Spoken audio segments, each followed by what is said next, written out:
Sir आज आप met मजदूर के समर्थन में आए तो क्या कहना चाहते हो आप?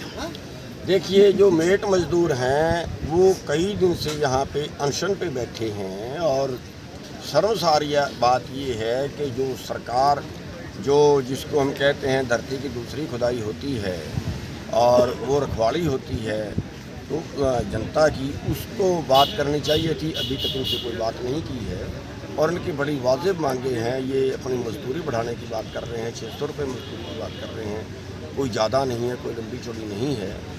और या ये कह रहे हैं कि पूरा साल काम दे दो, केवल 100 दिन काम करवाते हैं। और दूसरा, अगर कोई हादसा हो जाता है किसी मजदूर के साथ तो उसको केवल 25,000 रुपये का मुआवजा शर्मसार का है, तो उसको जो है कम से कम 25 लाख रुपये की इनकी मांग होना भी चाहिए। अगर किसी परिवार का कमाने वाला ही चला गया तो फिर उसका परिवार का तो गुजारा चाहिए, नहीं तो भूखा मर जाएगा। और दूसरा ये कह रहे हैं कि जो मेट मजदूर हैं उनको कौशल में लिया जाए, वो भी इनकी मांग बड़ी वाजिब है। तो हम इनकी आज मदद के लिए आए हैं, इनका समर्थन के लिए आए हैं। नेतृत्व इनका रहेगा, हमारा समर्थन रहेगा इनको। और दूसरा, हम ये दिखाना चाहते हैं सरकार को कि सरकार किसी गलतफहमी में ना रहे कि ये थोड़े लोग बैठे हुए हैं, इनकी संख्या कम है, ये बहुत बड़ा आंदोलन नहीं कर पाएंगे, ये सरकार को मजबूर नहीं कर पाएंगे अपनी बात मनवाने के लिए। इस गलतफहमी में मत रहे। पूरा जो किसान वर्ग है हरियाणा का वो इनके साथ खड़ेगा, क्योंकि हम एक ही गांव के जन्मे पड़े हैं, एक ही गांव के रहने वाले हैं। बस हम दोनों भाई हैं, मजदूर और किसान, बड़ा और छोटा भाई हैं, और हम एक दूसरे की मदद में जो है वो खड़ेंगे। सरकार जहाँ जिससे भी अन्याय करेगी हम एक दूसरे के साथ में खड़ेंगे। हम ये संदेश सरकार को देना चाहते हैं। आज सीएम साहब ने किसान रैली कर रहे हैं तो वहाँ पे धारा लगा दिया 144, तो उसके बारे में क्या कहना चाहते हो आप? बड़ी शर्मसार बात है जो आप बता रहे हैं कि वहाँ पे मेला है, कृषि मेला है, और कृषि मेले में वो गए हैं और धारा 144 लगा दी। और उसका एक ही अर्थ है कि कोई उनसे खड़ा होकर सवाल ना कर ले, कृषि के बारे, खेती के बारे कोई सवाल ना कर ले। धारा 144 लगानी बड़ा शर्मसार है।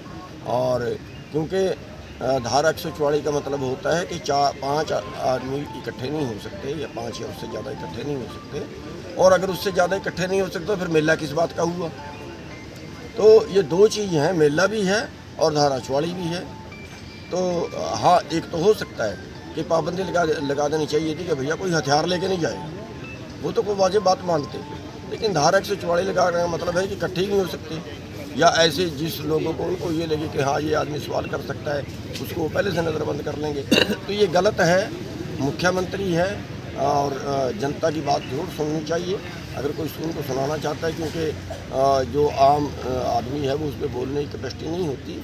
अगर कोई सुनाने वाला जाता है तो उसकी सुननी चाहिए। अब जैसे हरियाणा में चुनाव नज़दीक आ रहे हैं तो भूपेंद्र सिंह हुड्डा कह रहे हैं कि हम उप मुख्यमंत्री जो है ब्राह्मण समाज बनाएंगे। सर नहीं, देखिए, हमारे में जो राजनेता है वो जातिवाद धर्मवाद की राजनीति करते हैं। मैं उससे सबसे ये अनुरोध करना चाहूँगा कि आप देश की ज़रूरत को समझिए। जातिवाद की, धर्मवाद की ज़रूरत हमारे देश में नहीं है, उसने हमारे देश का बेड़ा गर्क कर दिया है। ज़रूरत है यहाँ आर्थिकवाद की। ये जो अमीर लोग हैं वो देश पे कब्जा कर रहे हैं, देश की सत्ता पे, देश के पैसे पे, देश के जो है सभी चीज़ पे उनका चौधरी पे उनका कब्जा है। और आज उन नीतियों से, जातिवाद में और धर्मवाद में बंटने की वजह से आज हमारे देश में 23 करोड़ लोग भूखमरी का शिकार हैं। 107वें पायदान पे हमारा देश चला गया भूखमरी। आज 33 किसान रोजाना शोषण करते हैं। आज किसानों और मजदूरों के जो बेरोज़गार बच्चे हैं, 38 बेरोज़गार बच्चे रोजाना शोषण करते हैं। आप हरियाणा और पंजाब की हालत देखें, गांव के गांव खाली हो रहे हैं और युवा पीढ़ी जो है वो देश को छोड़ के भाग रही है।